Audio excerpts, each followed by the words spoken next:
Bizarre theory now from the Afghan President Hamid Karzai.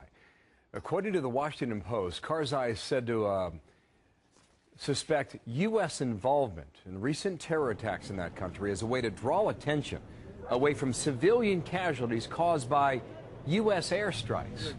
John Bolton's the former ambassador to the UN and a Fox News contributor. And, sir, good morning to you from Florida. You've seen this stuff before. You've dealt with this in your role as a diplomat. What are you to make of a claim like this? Well, there's not much you can say about it that's diplomatic, really. It verges on delusional and certainly conspiratorial, and you have to wonder what Karzai's motive is here, because what he's basically accusing the United States of doing is conspiring with the Taliban against him, and that has to be about as far from reality as you can get. You make a bigger claim than that. You told our producers this is a mark of a government collapsing?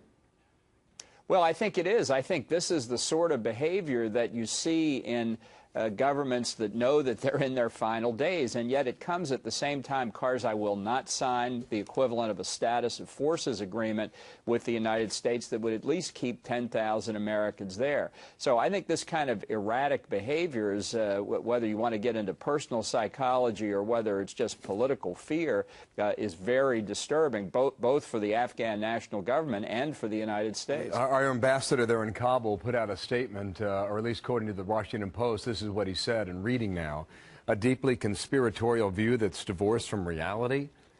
It flies in the face of logic and morality to think that we would aid the enemy we're trying to defeat. One of the allegations he makes is that the United States blew up that Lebanese restaurant in Kabul, which is where all the Westerners go, and 3 Americans were killed as a result. When you think about that on its face, Mr. Ambassador, how do you deal with this man? How do you work with this man?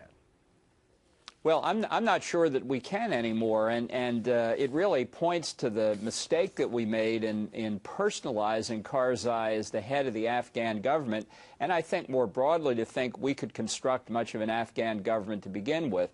We're not there to build the Afghan nation. If they can't do it, they're on their own. But we do have key American interests there in keeping the Taliban and al-Qaeda from coming back to power. And Karzai's behavior for quite some time has hampered and indeed made that effort harder and harder. Why is he trying to squeeze us?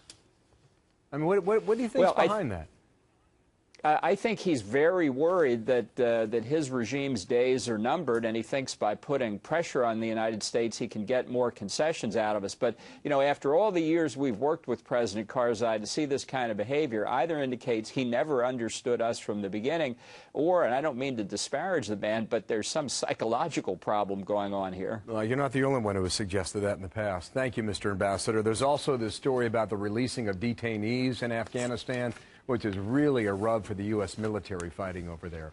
Thank you, sir. John Bolton in Florida today. Appreciate your time. Thank you, Bill.